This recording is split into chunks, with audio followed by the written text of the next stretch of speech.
The F16v5 pixel controller from Falcon controllers is an amazing pixel controller. It can control tens of thousands of pixels, and it is the best pixel controller on the market. I would never buy another one.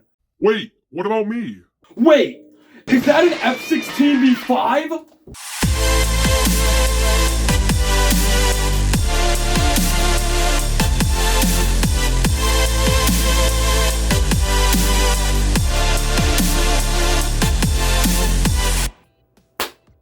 I feel like I've used this intro already for an unboxing, but I've done so many of them that I can't think of any new ones. But it is here after what feels like a year wait, even though it was only like a month.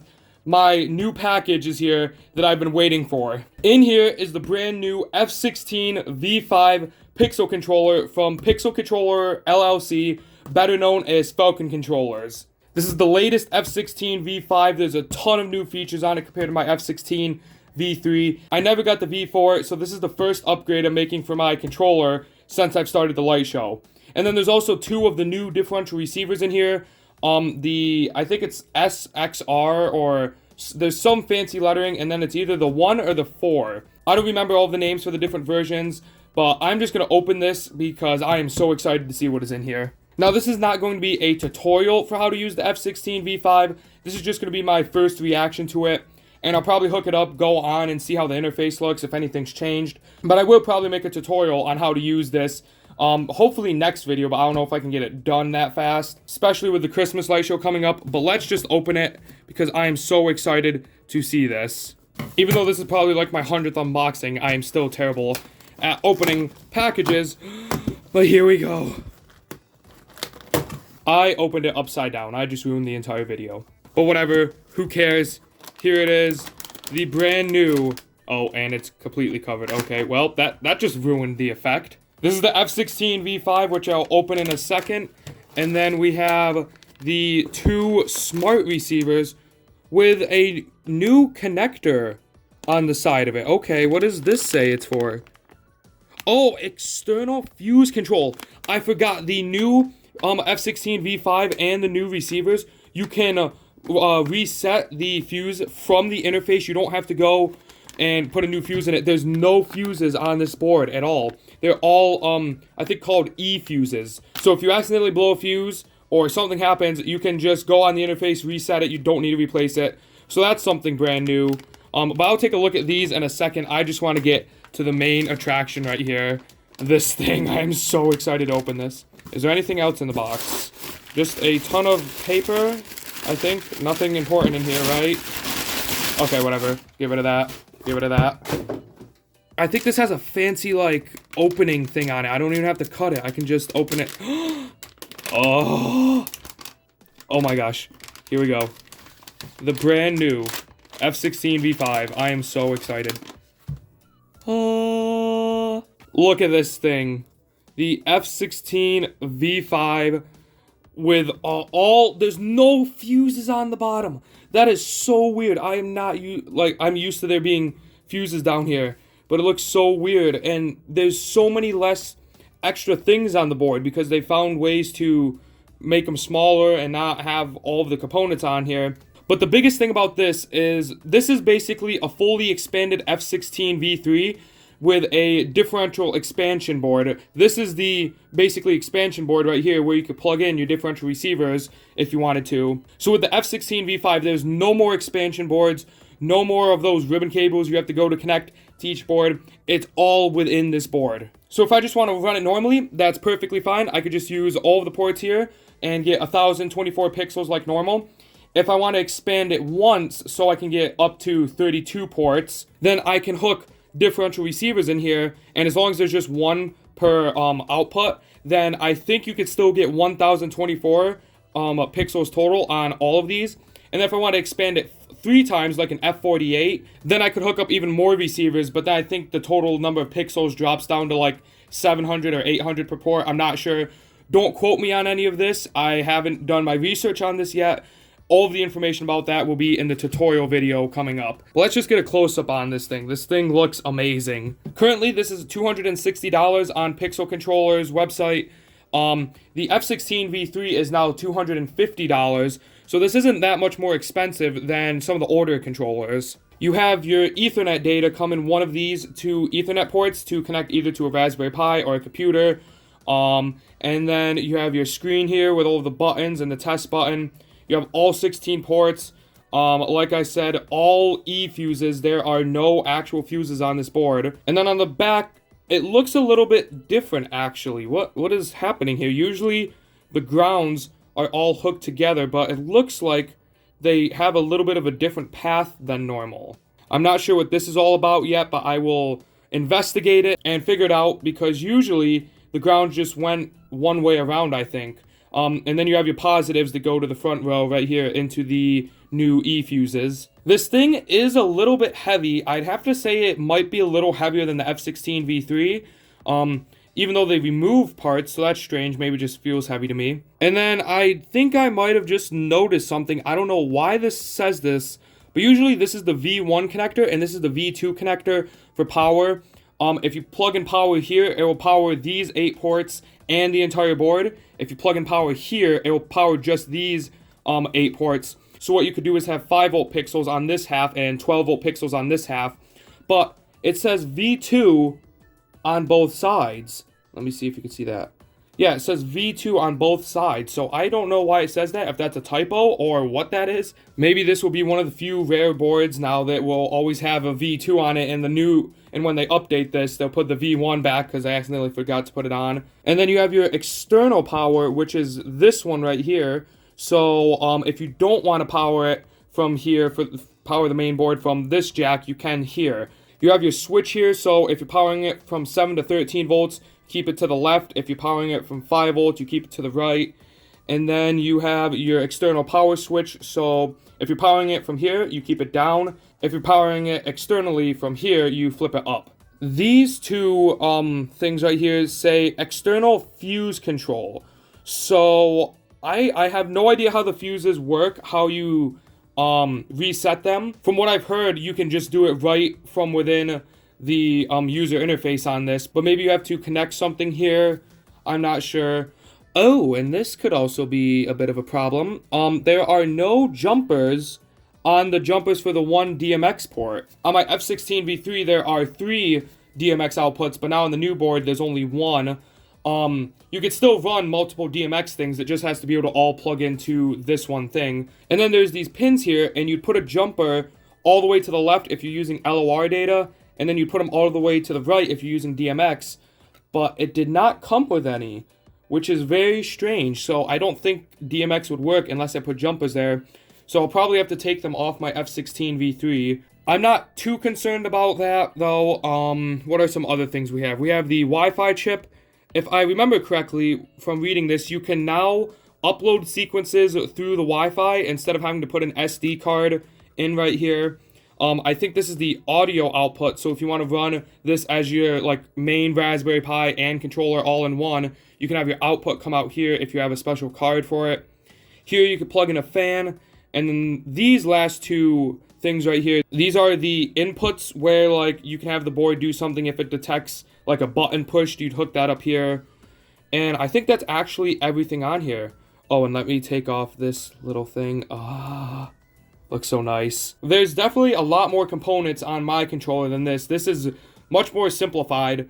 But now before I do anything with it and turn it on, I'm going to open the differential receivers so we can take a look at these. These also have the fancy bags where you can just open them without having to cut them.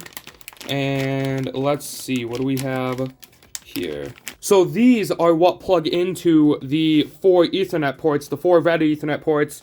You can see they have them color-coded, so red goes to red, and then black is for the main internet data, or E131, whatever you're sending it to the controller. So these would plug into here if you want extra ports. And you could keep the differential receivers right close to the board if you need extra right here. Or if you want these far away, you can have, I think, up to 250 feet of Ethernet cable between here. There's also some new differential receivers that have 8 ports and 12 ports and even 16 ports, I think, on them.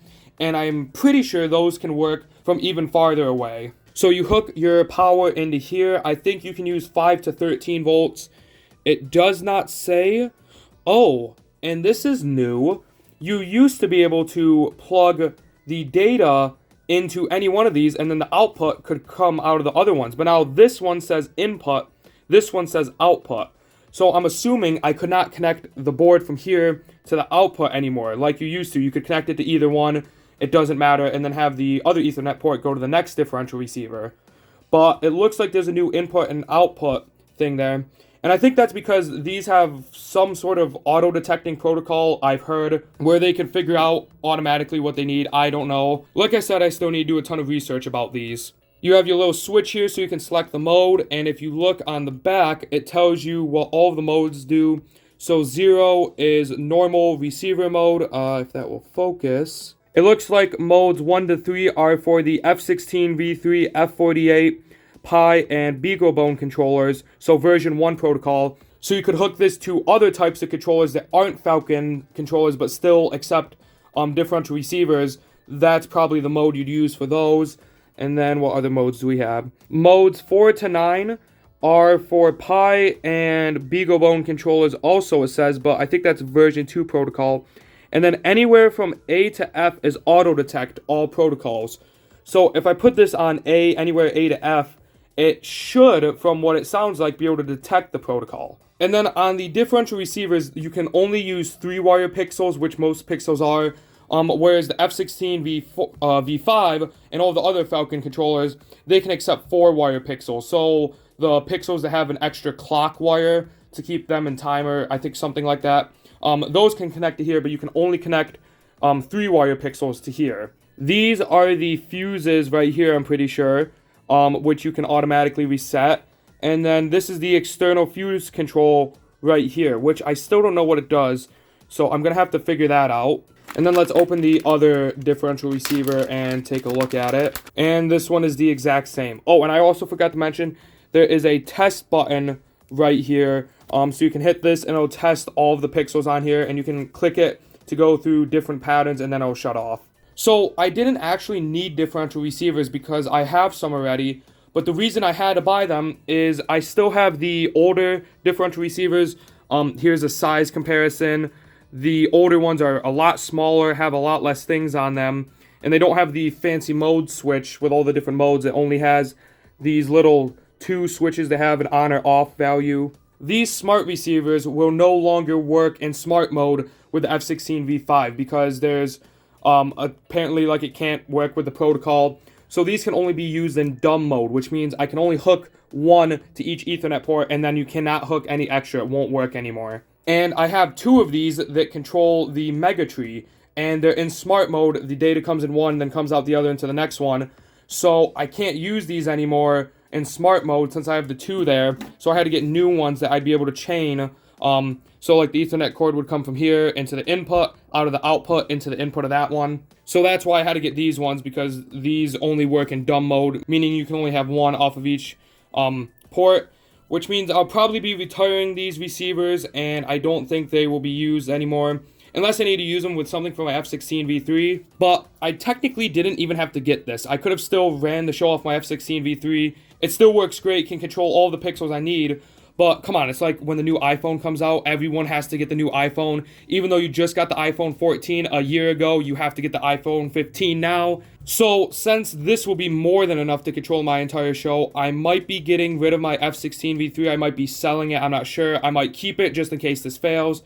Still trying to figure that out. I think definitely for this Christmas season though, I'm going to keep it just in case for some reason this fails.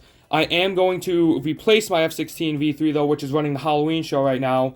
I'll put this one in the box and take the F16v3 out and let this thing run the Christmas show. The only problem is all my 12-volt power supplies are outside running the show, except for the giant tree one, so I have to use the HP server power supply, which is more than enough juice to just run this little board right now.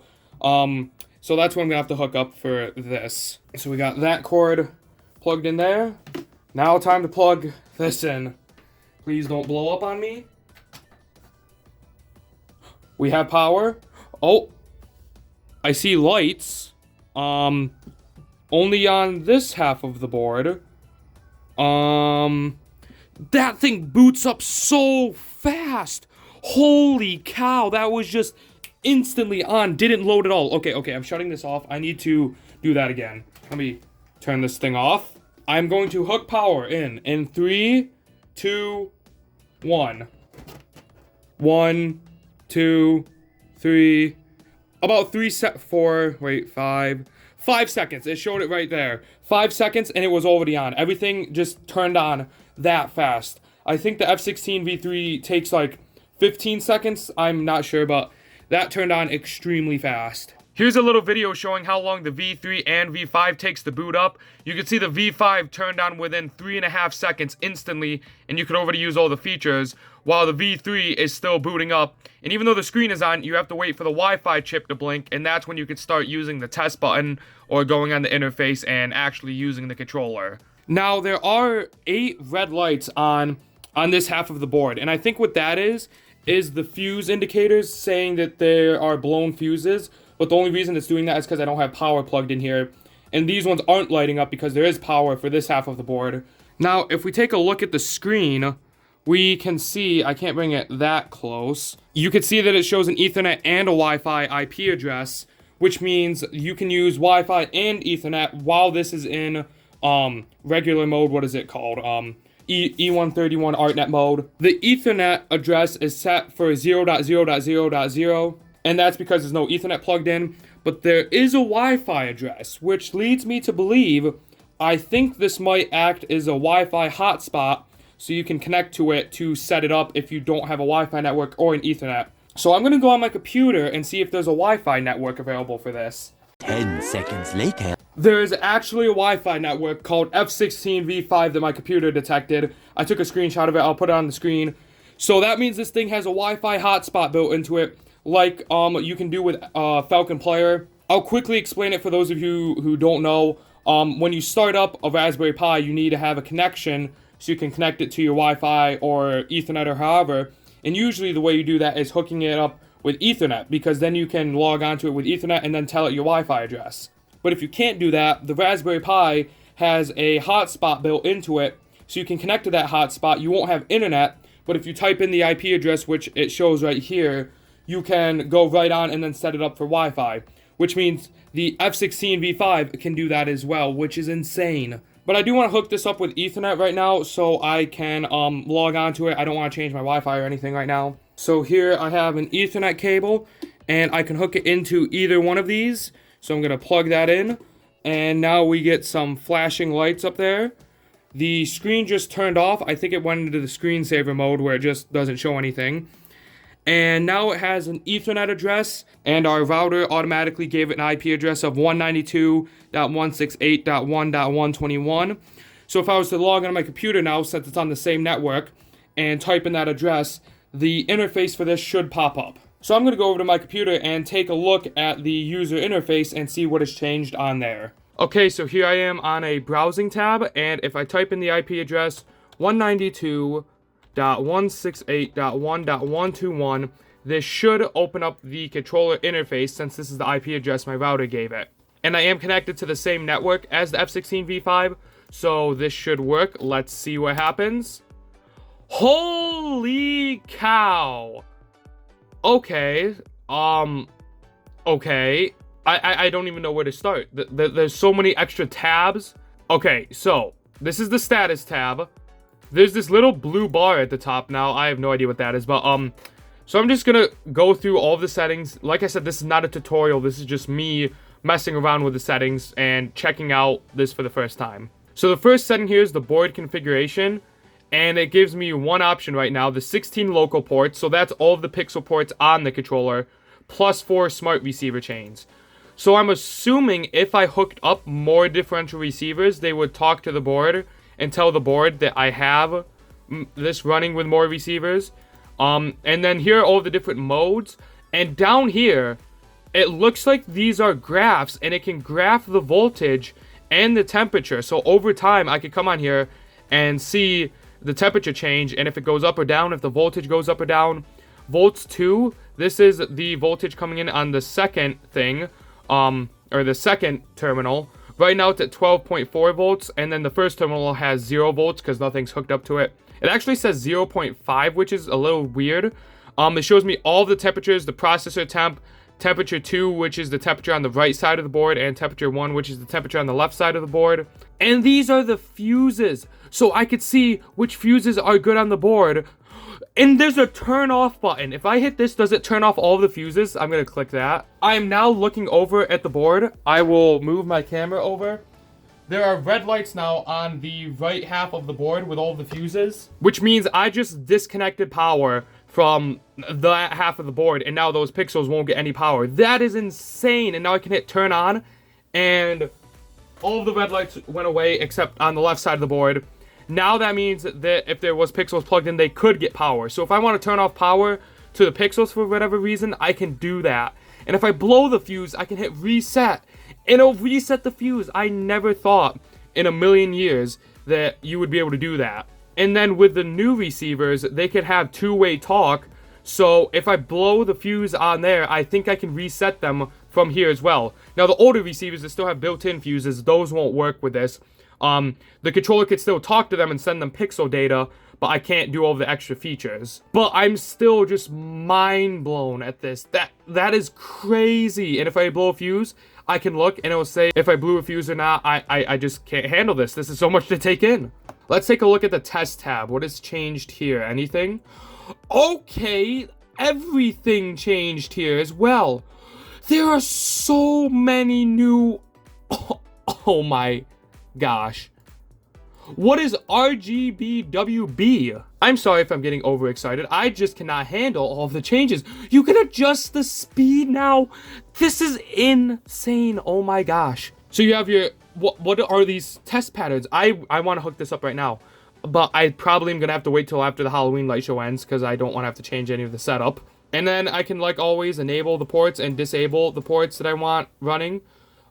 This says port 1 right here and port 1 right here, so I'm assuming I could probably change the name of one of these and it'll show up differently, and I can click enable. What's under the E131? Has this changed?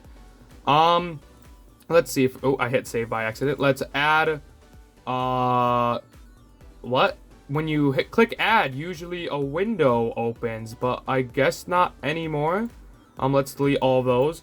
So let's say I want to add universe 1, size 512, and then the count, let's just say 9. E131, save. I added 9 universes now of 512 channels. So a little bit has changed here. Let's go on to the recorder tab. What is this? I feel like I've seen this, and I feel like my F16v5 can do this when it's in a certain mode, but I've never messed around with it. I honestly don't know what it does. I'm going to assume that when you play a sequence, it can record it to a file, maybe, but I'm not sure. This will all be in the full tutorial video that I come out with eventually, so hopefully I can figure it out by then. Let's see the output settings. I'm going to start with serial because I want to save the pixel one for last since that's usually the most important. Serial has changed a little bit. I'm going to be honest, I don't like these changes this much. I used to like how the serial outputs tab was really big and the numbers took up a big section. I don't like how they're on the side, but maybe this helps so when you're using this on mobile, it's easier to type it in. I'm not sure. It does actually help a lot on mobile, and here's some pictures of it. They made all the tabs so they can shrink to the size of a phone and make it a whole lot easier to try and adjust things. Let's go to the pixel output settings. Oh my gosh. I need to take a breath and try and figure out all of this stuff. Holy cow. So the first thing I instantly notice is it looks like you can now only run one type of pixel off the entire board. So these are all of the accepted pixel types. So like WS2811, that's the most common one. Then there's some other ones. But I feel like on my F16v3, I used to be able to go down through each port and change them. I'm going to go turn on my F16v3 and take a look because I feel like I could change each of them before. So this is on my F16v3, and you can change the type of pixels for each port. But now you can't. It has to be the same for the local ports and then the same for a group of differential receivers. And I think if you add the other group, that one can change. But this is so weird. I don't know why they would remove that because I feel like probably not a ton of people, but I'm sure there's a lot of people that have different types of pixels. I'm not sure if maybe there's some setting I could do to enable them showing up, but just beware if you buy the F16v5, there's a chance that multiple pixel types might not work. So I can give it a description and change the name. So instead of calling this port 1, I could call this, let's say, Mega Tree. Let's say there's a Mega Tree at this port. And now if I go back to, first, okay, why won't it let me click the save button? Oh, it's because all of these are, when there's errors, it won't let you save it. Oh, I just noticed that. That's different from here. So on the F16v3, you used to have to put in the whole start channel number. So, like, my piece stakes start on channels, one half of them starts on channel 2966. Now, you put in the start universe and the start channel, so it's not a massive number. That's crazy! Oh my goodness. You used to have to put in the whole number, but now you put in the universe, the start universe, the start channel, and the pixel count. So I think I need to put all of these at a number that it will be happy with. So let me just do that quickly. There we go. Now it lets me hit save. So if I hit save, I rename this the Mega Tree. If we go to the test menu, and right there, now it shows you the description you put in. And I feel like the F16v3 did this. Does it? Yeah, it does. It shows you the ports and then the names you put in. But this one makes it like a little bit more easier to see. And it has each row a different color. That way it's easier to click it. And then it looks like they added support for RGBW pixels, because I think on here, on the F16v3, you can only use RGB or RBG, GRB. Anything without a white LED you could use. But now they added it so you can use pixels with white LEDs as well. You can add start and end null pixels to a pixel string. And then they have the brightness settings here. So you used to be able, so on the F16v3, the way it goes is you can go 100%, 95%, 90%, 85%. But once you get to below 60, you can only go by 10 increments. But now it looks like they made it so you can only go by 10 increments, except for under 20%. I feel like I like the other way a little bit better, because if you want to get the maximum brightness possible, you might not be able to go up a full 10% because you might need more power injection or something. So going up 5% would be good, but they got rid of that. So I'm not sure if I'm a big fan of that yet.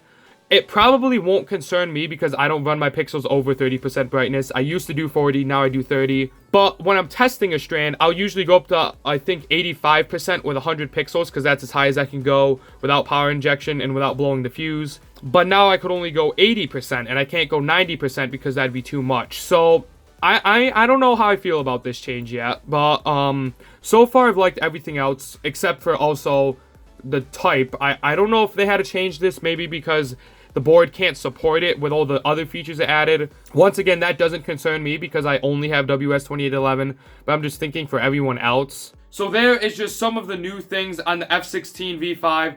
There are a ton of new features, and I recorded a lot more, but I don't want this video to be super long. This was only supposed to be a quick little overview, first look at the F16v5. I haven't gotten to take a look at the receivers yet.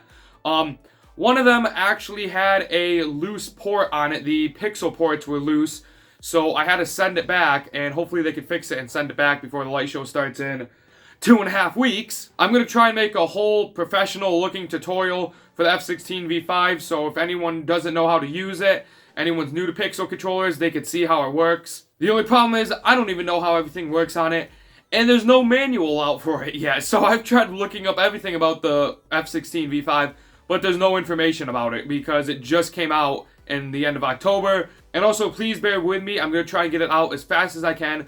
But my light show, my Christmas light show, is starting in 2.5 weeks, like I said. And I still have 3 sequences to program. Yay! I procrastinated a little bit too much this year, and this is the most behind I've ever been. Yeah, I'm very nervous. But hopefully full tutorial for that coming up soon, eventually. Not gonna say a date because I will miss it and not get it out in time. But that's gonna be it for the first look at the F16v5. If you have any questions or comments, which I probably won't be able to answer since I don't know much of anything about the F16v5, please leave them down below and I'll try to respond as soon as I can. But other than that, thanks for watching, and I'll see you in the next video.